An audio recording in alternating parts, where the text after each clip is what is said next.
Salut les marques, salut les smarts et bienvenue sur Catch Up, le podcast qui transpire le catch.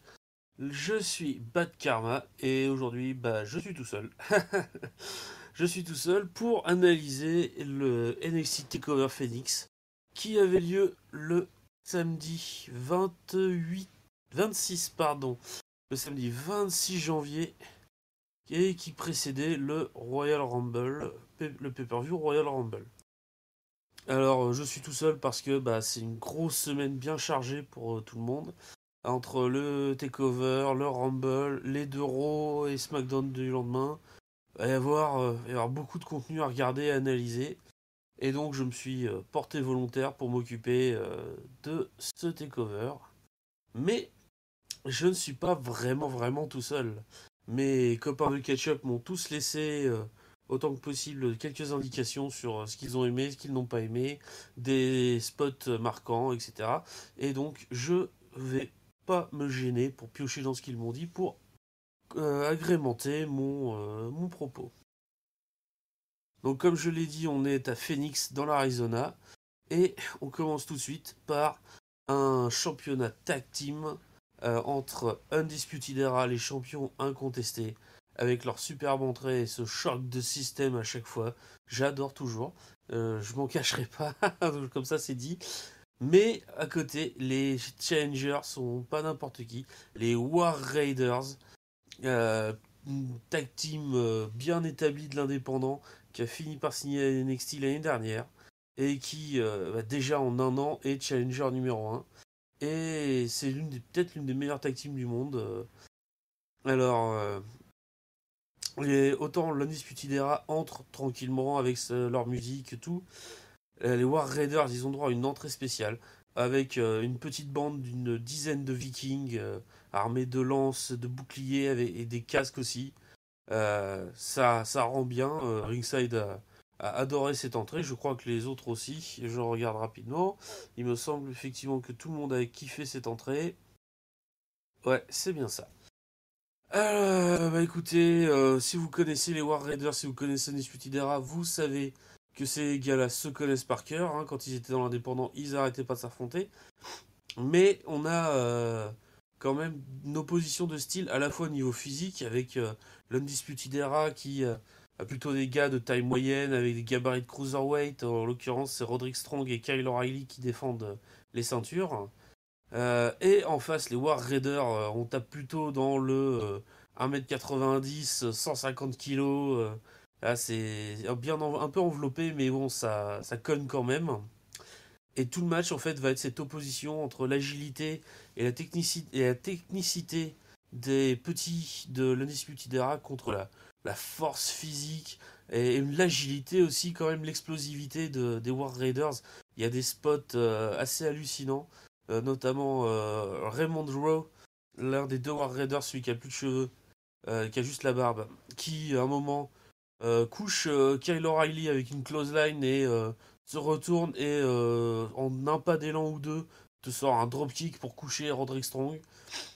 Il attrape son partenaire Henson à un moment pour le jeter depuis le rebord du tablier sur les deux autres qui étaient en bas du ring. Enfin, l'arsenal habituel y passe. Le match est équilibré, l'air de rien. C'est un match bien construit.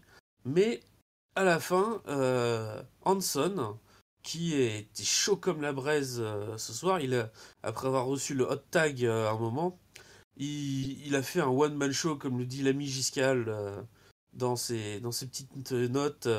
Ce one-man show, il a tout esquivé avec des roues sur le côté, un petit double backspring elbow quand il arrive en poirier contre les cordes et qu'il repart pour donner des coups de coude. Il a fait le show Hanson. Il se relève d'un high-low, donc le finisher de l'Undisputed Era, la combinaison O'Reilly en bas, Strong en haut. Et à côté, et juste derrière, après avoir été un peu assommé, l'Undisputed Era, je crois que c'est Kyle O'Reilly, mais c'est pas grave, c'est pas un problème, va subir le finisher des War Raiders. Cette combinaison side slam, leg drop depuis la troisième corde, qui s'appelle, je crois, le Fallout, mais il faudrait que je revérifie, et j'ai pas trop le temps ce soir, je vais pas vous mentir. Et un et 2 et 3 victoire des War Raiders, nouveau champion tag team NXT, dans un match, dans un opener qui a embarqué les foules. Tout le monde était là, Fight Forever. C'était assez, euh, c'était assez impressionnant pour un tag team match comme ça en entrée, en opener. Ouais, ça donnait le ton. Généralement, de toute façon, les takeovers comme ça, ils ont une tendance à sortir le gros jeu. Il n'y a pas de match vraiment inutile. Par peut-être lors du dernier Takeover Wargame, un petit match qui a duré 2 secondes entre Cassius Ohno et Matt Riddle, mais qui amène une rivalité dont on va parler un peu plus tard, donc c'est pas si inutile que ça au final. Donc voilà, alors je relis rapidement. Oui, alors Raphaël, donc mon collègue, dit dans ses petites notes qu'il note qu'il n'a pas vu Adam Cole, on n'a pas vu Bobby Fish non plus pendant tout le segment, tout le match. Alors Bobby Fish, en fait, il est entré avec ses deux copains, mais il est reparti en coulisses tout de suite. Ça faisait un peu bizarre. C'est vrai qu'on a l'habitude de voir l'Undisputed Era à au moins 3, voire 4 contre 2. Et Adam Cole, il était aux abonnés absents complètement. Bon, peut-être peut-être qu'ils avaient un plan qui n'a pas fonctionné. Donc maintenant, quel avenir pour l'Undisputed Era? Quel avenir pour la division tag team? Moi, je pense que l'Undisputed Era, maintenant qu'ils n'ont plus de ceinture, ils peuvent soit envisager un petit baroud d'honneur pour essayer de récupérer, comme ils l'avaient annoncé dans leurs vœux pour l'année 2019, la totalité des ceintures, soit une montée dans l'un des rosters, que ce soit Raw, que ce soit SmackDown.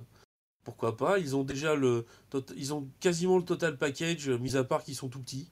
Enfin, tout petits, ils font 1m70, c'est quand même pas des nains, mais voilà, et par rapport à d'autres mecs du roster, il leur arrive à l'épaule. Donc voilà, donc un gros match pour commencer, un match qui va être suivi par, j'en parlais tout à l'heure un petit peu, la revanche de la revanche, puisque c'est déjà le troisième affrontement entre Cassius Ohno qui ne supporte pas que tout le monde lui passe devant, que les nouveaux jouets brillants de William Regal aient des chances au titre ou sont appelés à monter avant que lui ne soit appelé. Il est toujours à NXT, il attend toujours le gros, enfin l'appel de Vince qui va lui permettre de monter à l'échelon supérieur. C'est vrai que quelque part tout le monde lui passe devant. Donc il a décidé qu'il allait se venger, qu'il allait s'en prendre à Matt Riddle, qui est la dernière grosse acquisition, le King of Bro. Dans un match, bah écoutez, qui a fait un peu retomber le rythme.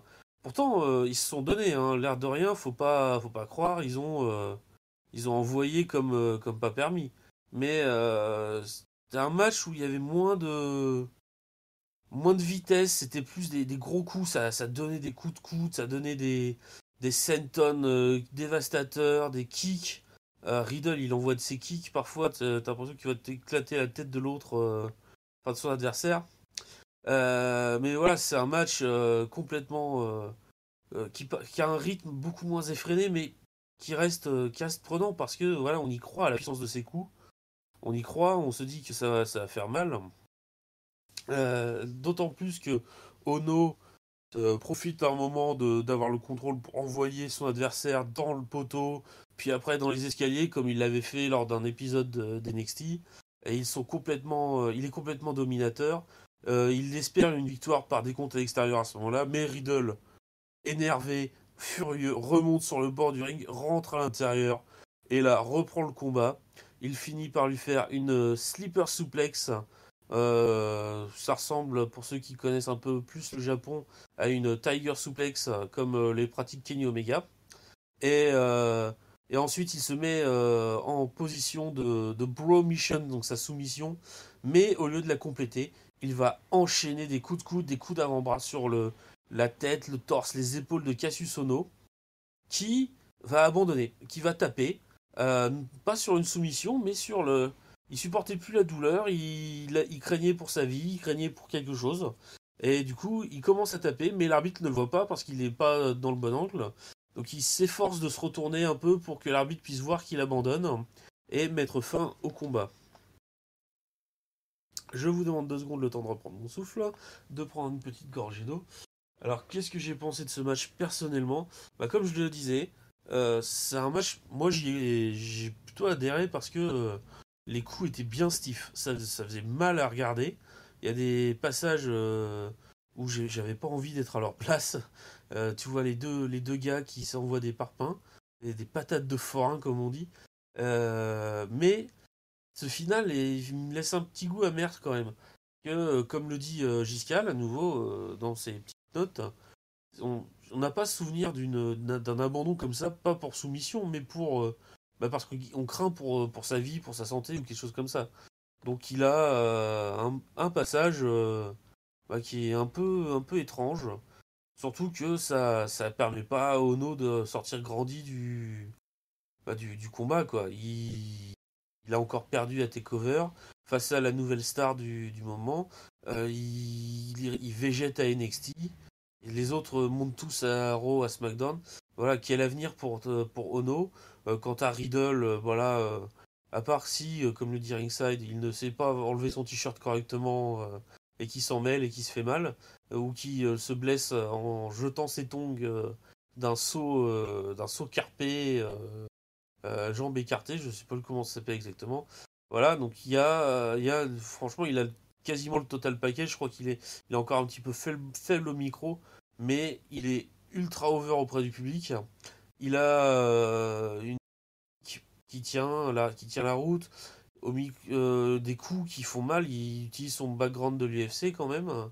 Voilà, donc il y a moyen, il y a moyen. C'est peut-être la future grosse star qu'on attend, mais à voir s'il va se diriger maintenant qu'il a franchi l'obstacle Cassius Ohno vers le titre NXT ou vers le titre North America. On verra bien. On est sur le qui-vive en ce qui concerne Matt Riddle. Ça reste un match, ça reste un bon compétiteur. Mais après, tout le monde n'est pas forcément emballé par lui-même, par lui. Pascal, par exemple, il n'a pas accroché au match. Il comprend le principe de faire, de montrer comment dire, que le nouveau est fort et dominant et tout, mais ce final l'a un peu dérouté. Il n'accroche pas forcément à la gimmick du King of Bro. Et Cassius Ohno donne pas forcément non plus envie de le suivre d'après lui. Bref, c'est un match pas mauvais, mais un peu à oublier, et surtout en deçà de ce qu'on a eu jusqu'à la fin du match de l'opener et de ce qui nous attend par la suite. Je prends une gorgée d'eau, à votre santé les amis, et je reviens. Ah, et la suite? Eh ben la suite, on va attaquer tout de suite. Deuxième match de championnat, il y en avait 4 en tout sur 5 matchs organisés pour le Takeover. Cette fois-ci, on va pour le titre intermédiaire, entre guillemets, le titre North America, qui est détenu par The One and Only Ricochet, peut-être l'un des meilleurs high flyers du monde, en tout cas le meilleur high flyer de la WWE actuellement, je pense. Et il va donc affronter Johnny Gargano. Johnny Gargano qui sort d'une année 2018 assez étrange, puisque il a sorti des matchs 5 étoiles face à Andrade Cien Almas, qui depuis a perdu le Cien Almas de son nom. Il a sorti une rivalité monumentale face à Tommaso Ciampa. Il y a eu toute cette histoire de l'été avec Alistair Black. Qui a attaqué Alistair Black? En fait, c'est Johnny qui a craqué. C'est mon téléphone, ça, mais c'est pas grave. C'est Johnny qui a pété un câble et qui du coup a décidé que maintenant Alistair Black allait payer pour tout le monde. Et on arrive donc à Johnny Gargano qui a un alignement. Il est pas heel parce que il est quand même over. Il est pas face parce que clairement il est plutôt du côté sombre. Mais il balance entre les deux. Il y a des moments où en fait, il va faire ce qui est dans son intérêt immédiat. Alors, comme je le disais, Ricochet en face, c'est un high flyer. Euh, Très sincèrement, ce match-là, moi j'ai adoré. Je crois que ça a été mon match de la soirée. Il y en a eu dans tous les sens, ça sautait tout le temps. Ricochet, des Tope Suicida, des Somersault Plancha, des Moonsault, des Springboard 450. Qu'est-ce qu'il nous a fait d'autre? Standing Shooting Star Press, enfin bref, la totale. Ricochet, voilà, si vous connaissez son style, si vous avez vu ce qu'il est capable de faire, bah là, il a déroulé son arsenal, il a tout fait.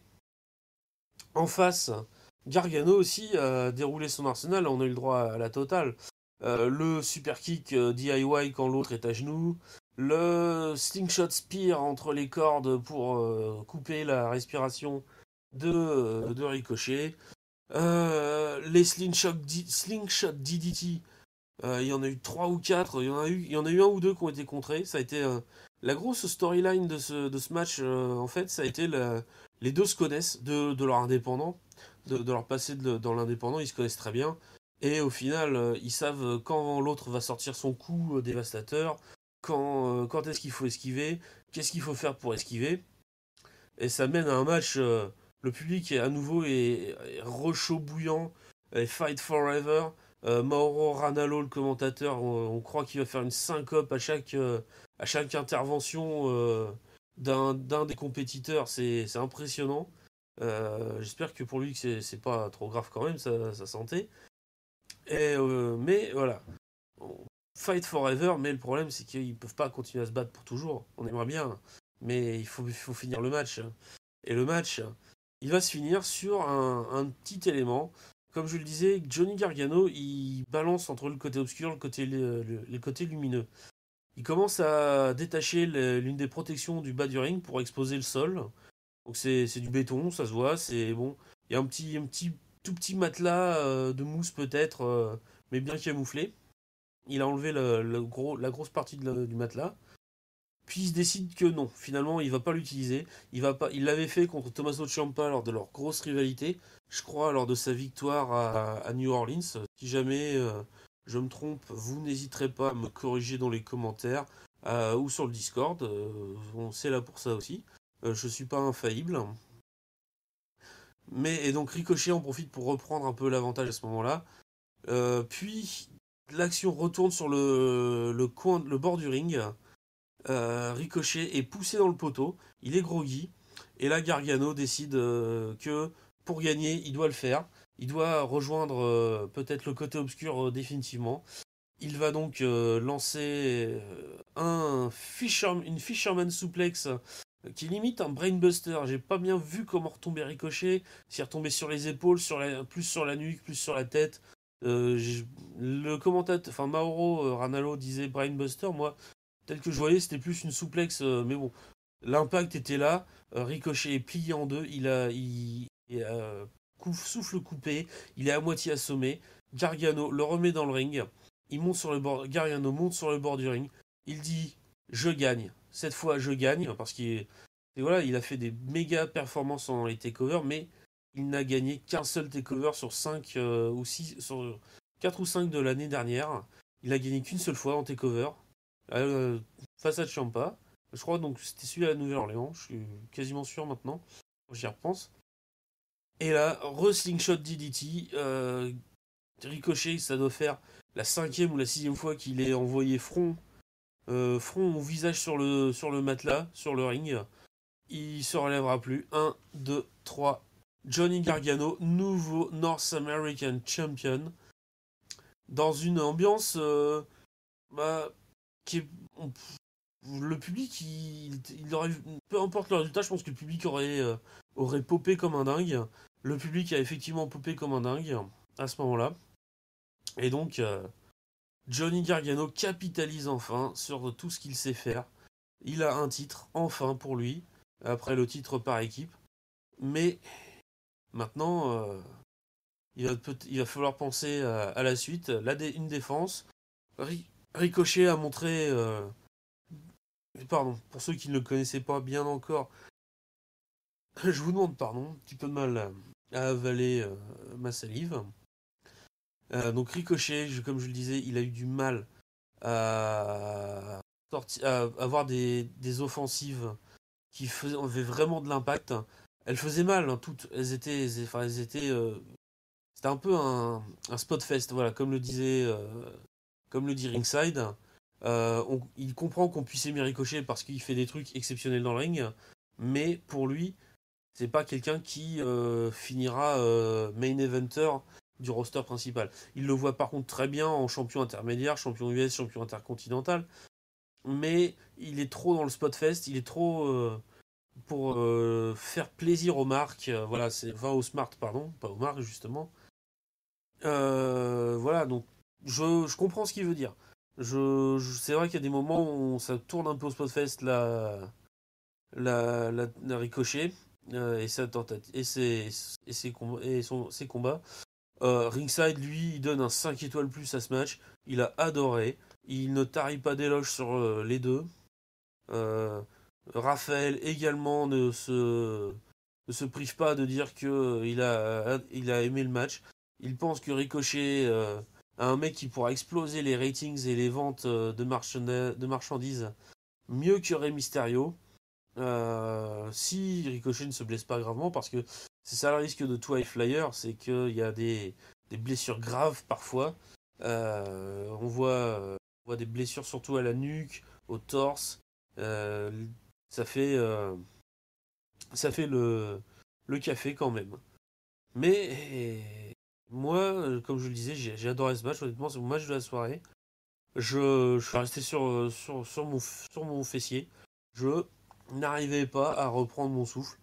Ça allait à 100 à l'heure, à 200 à l'heure. Il y a des moments, ça a commencé tout doucement avec un peu de mat wrestling, mais alors, dès que c'est parti, ça a sauté dans tous les sens, ça a esquivé, ça a donné des topés suicida. C'était impressionnant. C'est franchement un match à voir si vous ne l'avez pas vu. Et dites-moi ce que vous en pensez dans les commentaires. À votre avis, Ricochet peut-il main eventer la WWE? Est-ce que son style un peu trop spotfest, un peu trop smart, enfin un peu trop pour faire plaisir aux smart, on va dire, va le bloquer? Est-ce que voilà, vous voyez un grand avenir pour Ricochet? Giscal dit que pour lui Ricochet, bah voilà, c'est pas pour lui. C'est pas quelque chose qui l'attire plus que ça. Il reconnaît les qualités, mais il n'adhérera pas complètement. Et maintenant, il nous reste deux matchs. Tout d'abord, le match féminin, le NXT Women's Championship. La championne Shayna Baszler, qui, rappelez-vous, l'année dernière était challengeuse, et du coup, en un an, elle a gagné le titre par deux fois, puisqu'elle l'a repris à Kairi Sane.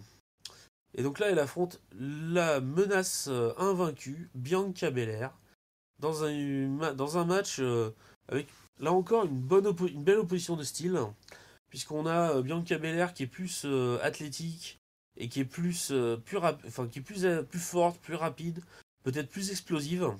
Mais à côté de ça, Baszler, elle est vicieuse, elle est roublarde, et elle est surtout très très très technique. Elle sait faire mal, elle sait bloquer les coups, et elle va passer une partie du match à s'en prendre au bras gauche de Bianca Belair après l'avoir envoyé une première fois dans le poteau. Du coup, ça va être sa cible. Elle va le tordre dans tous les sens. Elle va appuyer dessus là où ça fait mal. Essayer de lui faire sauter enfin casser le bras. Mais Belair résiste et fait plus que résister. Elle combat bien. À un moment, elle reprend l'avantage avec son célèbre coup de fouet dans les de cheveux en fait. Ça qui claque bien et très franchement. Ça fait mal, ça se voit après. Un peu plus tard dans le match, on a un zoom sur la blessure enfin sur le corps de Baszler à l'endroit où elle a reçu le coup, et la peau est en sang, la peau a cédé, ça saigne un peu. Toutefois, sur un moment de domination de Bianca Belair, il y a un peu de ref bump, ça nous manquait. L'arbitre est sonné. Et c'est à ce moment-là qu'arrive, vous connaissez tous un peu la formule, avec Shayna Baszler, ses deux grandes copines, Jessamine Duke, Marina Shafir. Marina Shafir qui arrive avec un masque sur le visage de protection. Je ne sais pas ce qui lui est arrivé, j'espère qu'on en saura plus. Peut-être qu'elle a été blessée en house show. On verra bien. Ou alors autre chose, mais bon, on verra bien. Belair se laisse pas compter. Elle pousse d'abord Shafir, ensuite elle attrape Duke, elle la slam sur Shafir, alors que Baszler était donné à ce moment-là. L'arbitre n'avait pas vu qu'il y avait eu un tombé victorieux de Belair. Le public, dans sa grande gentillesse, sa grande moquerie, avait compté jusqu'à 10, voire même 11, se préparant sûrement pour le lendemain, avec le Royal Rumble. Baszler reprend donc un peu l'avantage, profitant de la confusion. Kirifuda clutch, donc sa soumission sur Bianca Belair. Qui réussit non seulement à résister, mais en plus à se relever et à expédier son adversaire au sol avec une powerbomb. Elle monte sur le coin du ring, elle va se lancer pour un 450 splash. Jessamine Duke intervient, lui fait perdre 2 secondes, le temps de se faire repousser. Belair lance son 450 splash, mais Shayna Baszler a évité le saut. Elle reprend la Kirifuda clutch. Et là, au bout d'un moment, malgré sa résistance, Bianca Belair essaye à nouveau de se relever, mais finit par tomber dans les pommes. Et Shayna Baszler gagne par soumission et reste championne NXT. Alors ce match, moi j'ai un peu de mal avec les interventions incessantes de Shafir et Duke. Je comprends le principe, hein, c'est une gimmick de MMA, c'est l'entourage qui intervient.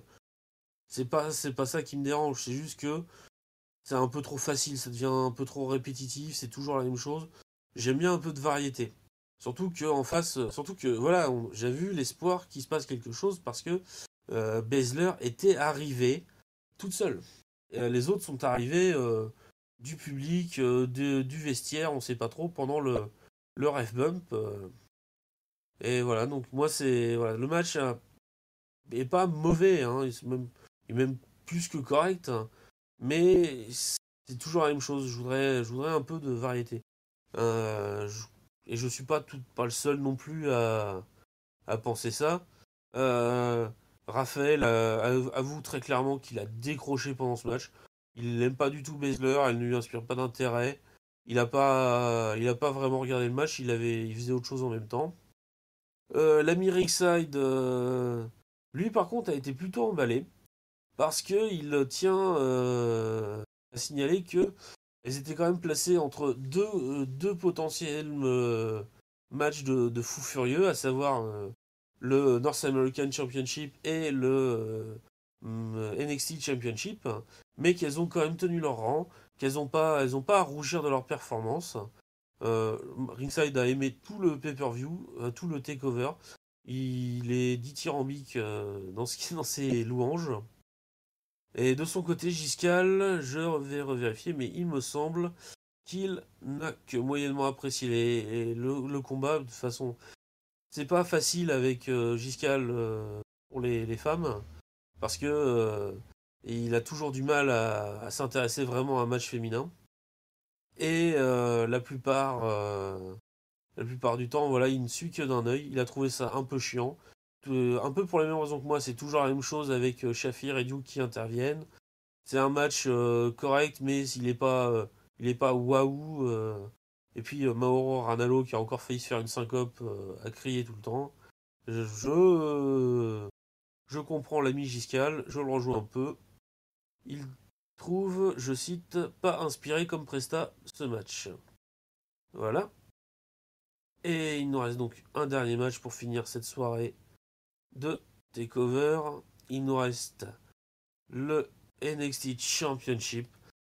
Tommaso Ciampa, le champion, affronte Aleister Black, l'ancien champion, qui, maintenant qu'il s'est vengé de Johnny Gargano, va pouvoir essayer de récupérer son bien. Alors le match, je vais pas vous mentir, moi je l'ai regardé un peu en diagonale, un peu en accéléré, parce que je, je me doutais enfin je me doutais un peu du résultat. Donc je l'ai re-regardé un peu un peu plus lentement, pardon, pour bien être sûr de rien rater vraiment. on a eu un match qui ressemble à ce qu'on attendait, des coups dévastateurs qui font mal, les kicks d'Alistair Black, ils envoient, Ciampa, c'est pareil, ça saute, Black saute assez souvent dans le ring, mais il se fait mal à un genou et Ciampa, en bon heel des familles, va mettre une cible sur ce genou et va le taper là tout le temps, encore une fois, un coup de supplémentaire, dans la table des commentateurs, dans le poteau, dans les escaliers, contre le ring. Alistair Black résiste, il arrive à faire plusieurs fois son finisher, le Black Mass, mais à chaque fois, ça ne suffit pas, parce qu'il ne peut pas appuyer complètement sur sa jambe pour pouvoir porter le coup à pleine puissance. Et du coup, Ciampa résiste, Ciampa vacille, Ciampa va même faire comme son ancien copain Johnny Gargano, commencer à retirer le coussin du bord du ring, le même coussin que Johnny Gargano, donc à mon avis, c'était bien préparé.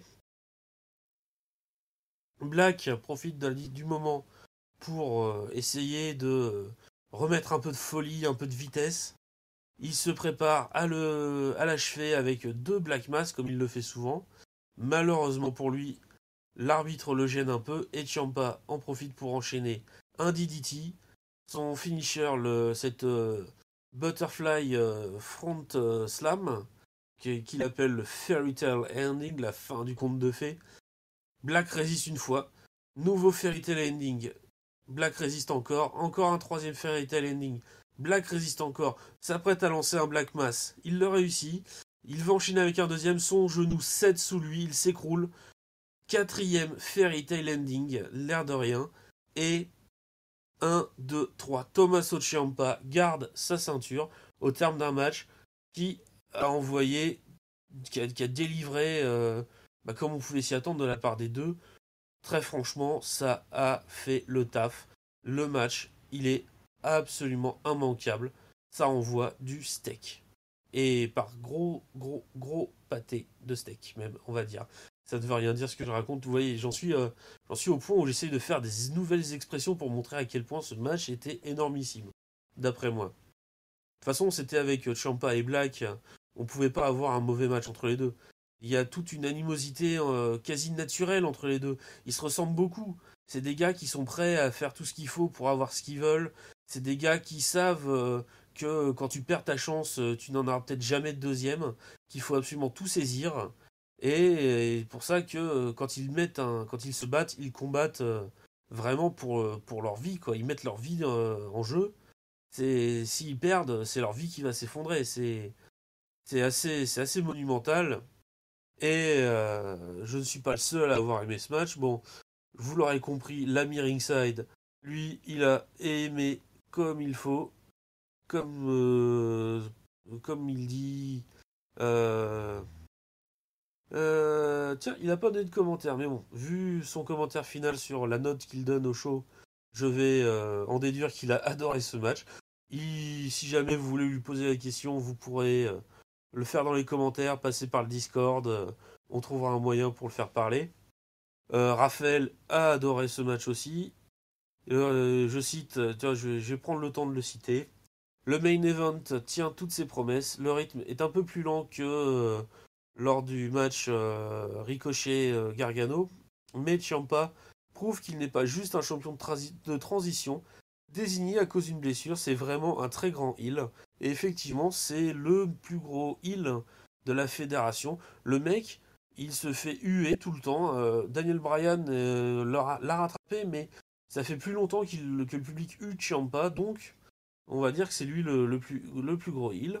Et l'ami Giscal, qu'est-ce qu'il en disait l'ami Giscal? On va voir qu'il disait.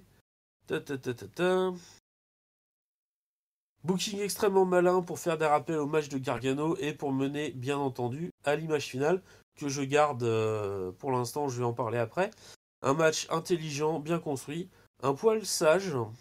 Il n'a pas retrouvé la folie qui fait le sel d'Alistair Black dans le segment final. Exact, oui, oui, c'est vrai que il fallait vendre le fait qu'Alistair Black était avait le genou qui commençait à céder. Il était sur le point de tomber. Il n'est pas fan, non, par contre, l'ami Giscal, de la du triple finish de la. Comment dire, de Ciampa.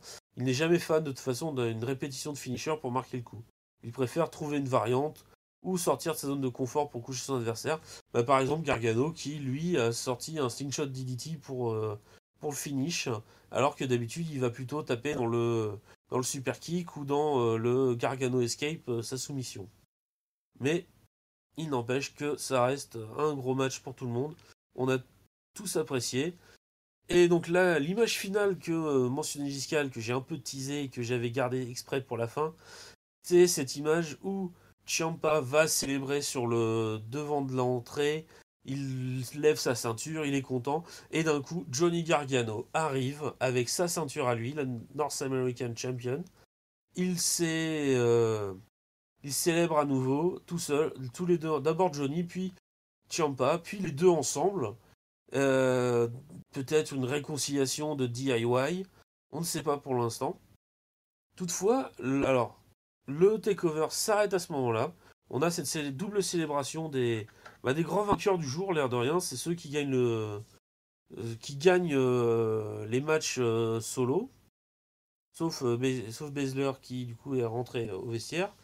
Mais leur célébration est interrompue par plusieurs personnages. Tout d'abord, il y a le Velvet in Dream, qui n'avait pas de match pour ce takeover. Vous avez pu refaire la carte avec moi tout à l'heure.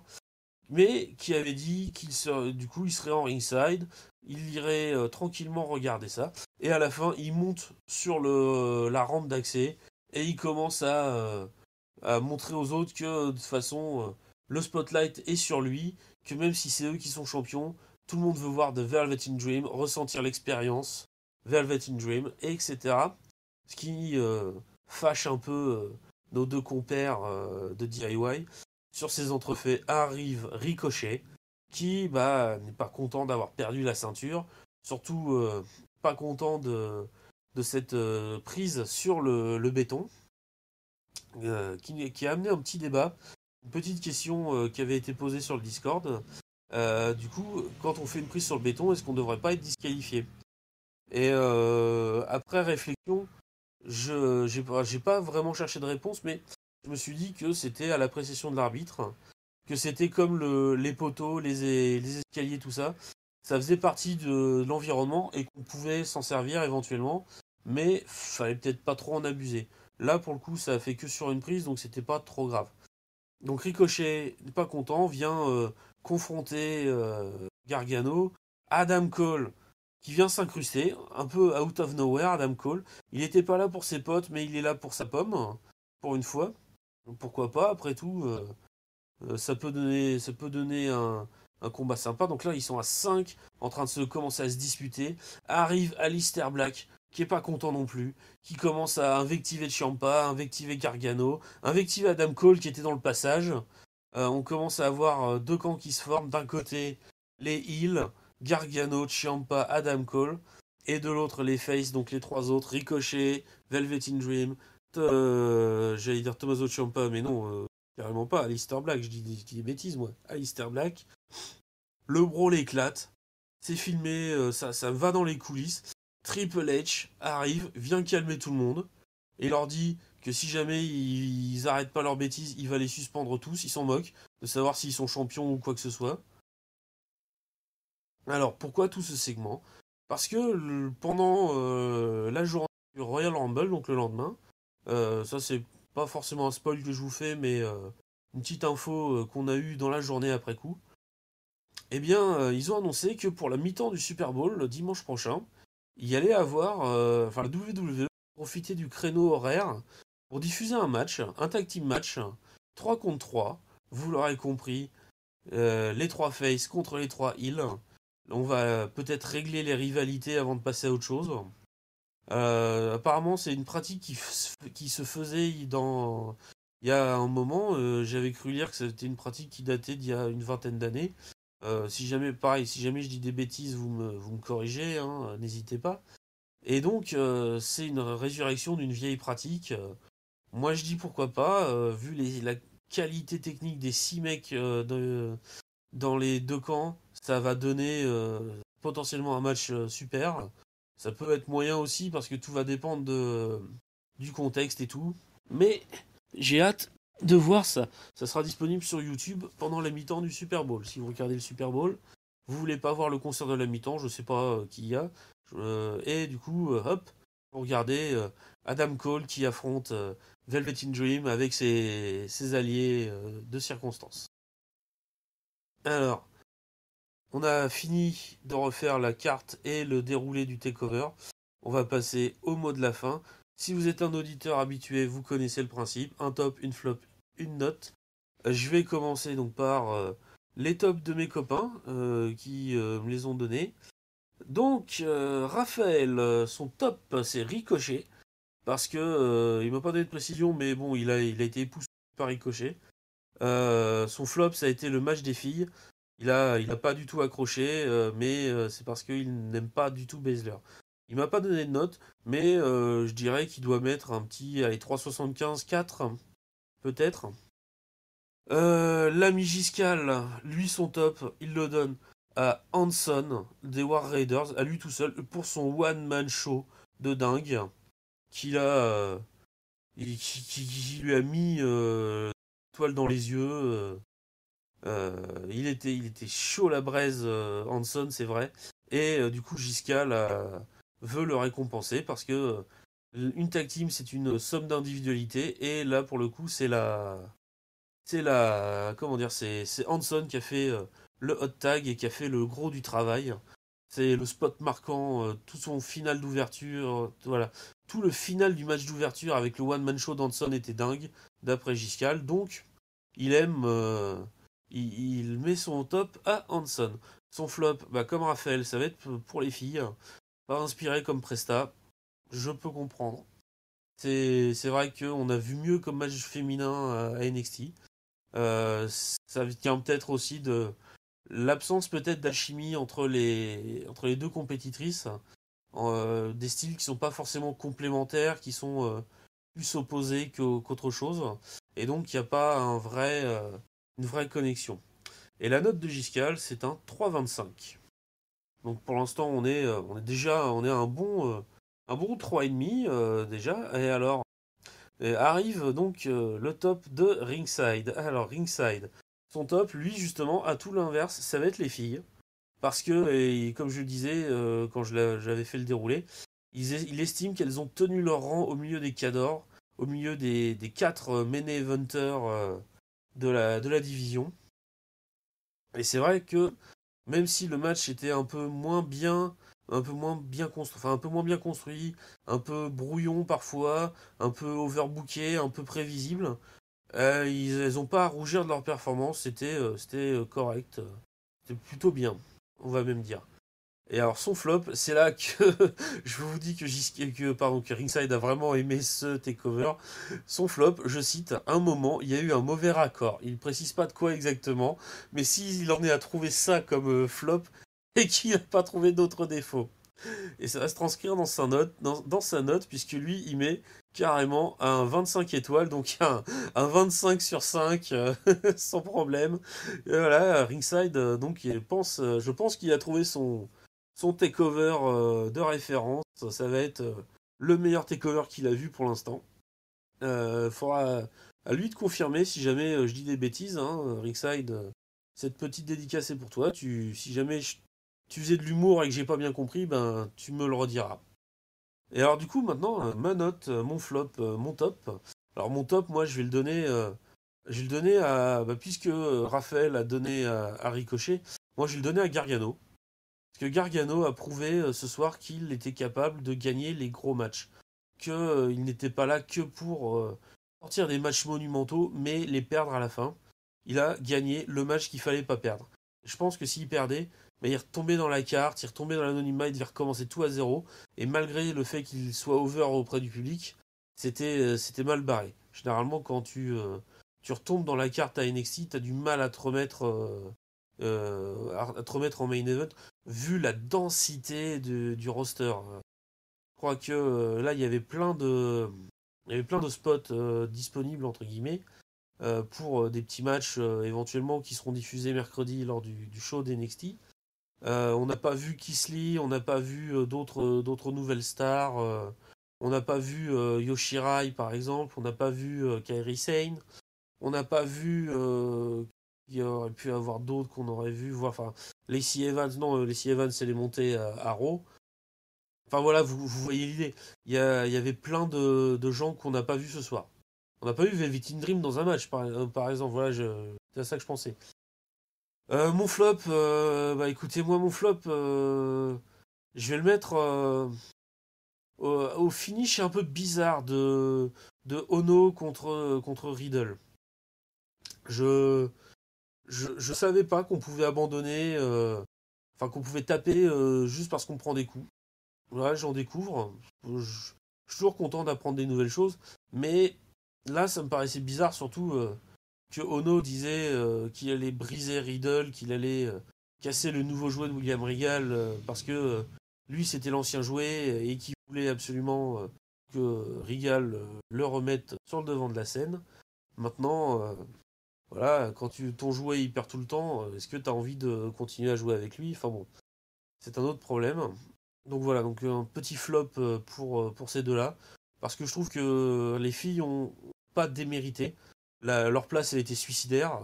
Entre le match de dingue de Ricochet et de Gargano et le main event qui s'annonçait brutal comme il faut, elles avaient une place très dangereuse. Elles ont fait un match qui est largement regardable. Je veux dire, on a vu pire comme segment féminin à SmackDown ou comme match féminin à Raw ou à SmackDown ces derniers temps. Donc, ouais, donnez-leur une chance. Faites-vous votre avis. Pour le coup, le match féminin, je comprendrais que vous aimiez pas. Je comprendrais que vous aimeriez. Mais faites-vous votre avis. Il vaut le coup de regarder. Et ma note, bah écoutez, moi, 4,25. Parce que j'ai quasiment pas vu le temps passer. Sauf pour le Ciampa Gargano, mais ça tient aussi aux conditions de visionnage que j'avais. Il fallait que je fasse un peu vite, j'avais quelque chose à faire et du coup j'ai dû le faire, j'ai dû le visionner enfin je l'ai visionné 2 fois pour être sûr de ne pas avoir raté. Mais ça c'est ma faute, c'est moi qui me suis pas organisé. Voilà, donc n'hésitez pas en commentaire ou sur le Discord à venir partager vos flops, vos tops, vos notes pour ce takeover. En attendant, vous pouvez nous retrouver sur YouTube à CatchUpCDC. Vous pouvez nous retrouver sur Facebook @CatchUpCDC également. Sur Twitter également @CatchUpCDC. Instagram c'est toujours @CatchUpCDC. On est sur Spotify, on est sur PodCloud, sur iTunes, sur tous les sur tous les sites de podcast pour récupérer tranquillement vos podcasts préférés pour les écouter quand vous voulez. Cette semaine, les copains vont faire, je ne sais pas quand encore, ça n'a pas été décidé, mais ils vont faire donc la review du Royal Rumble. Et pas que les Rumble match, hein, le pay-per-view en général. Il y aura également, comme d'habitude, toutes les semaines, les reviews de SmackDown et de Raw, dans l'ordre normal des choses, donc c'est-à-dire plutôt Raw que SmackDown. N'hésitez pas à vous abonner, à partager autour de vous. Vous avez les résultats du catch qui se disent que ah tiens ça peut être sympa d'avoir les avis d'autres personnes aussi pour voir si je pense pareil et du coup si je pense pas pareil pourquoi on pense pas pareil, ça peut être sympa de débattre. J'aime débattre quand c'est dans le respect, donc moi je suis pour le partage, la cloche pour si vous êtes sur YouTube pour ne rien rater des annonces parce que parfois on fait des lives, parfois on fait de l'enregistrer comme ici. Mais il y a toujours moyen d'avoir des surprises. Et puis, vous savez jamais, il peut y avoir des vidéos mystères qui arrivent un jour. Par exemple, le 12 janvier, il y avait eu Takeover Blackpool, NXT UK Takeover Blackpool. Et bien, le 14, il y avait une vidéo qui n'était pas annoncée au début. Et l'ami Hank s'était farci d'une review. Voilà, donc il y a toujours possibilité d'avoir des vidéos impromptues. Ne ratez rien, partagez. D'ici là, je vous dis bonne semaine, bonne fin de semaine pleine de cash. Si vous n'avez pas vu le Royal Rumble, moi je l'ai vu. Je vous dis que vous avez intérêt à bien regarder. Il va se passer plein de choses. Et bonne semaine pleine de catch, je crois que je l'ai déjà dit. C'est pas grave, je me répète, je suis un peu fatigué. Allez, ciao ciao les gens.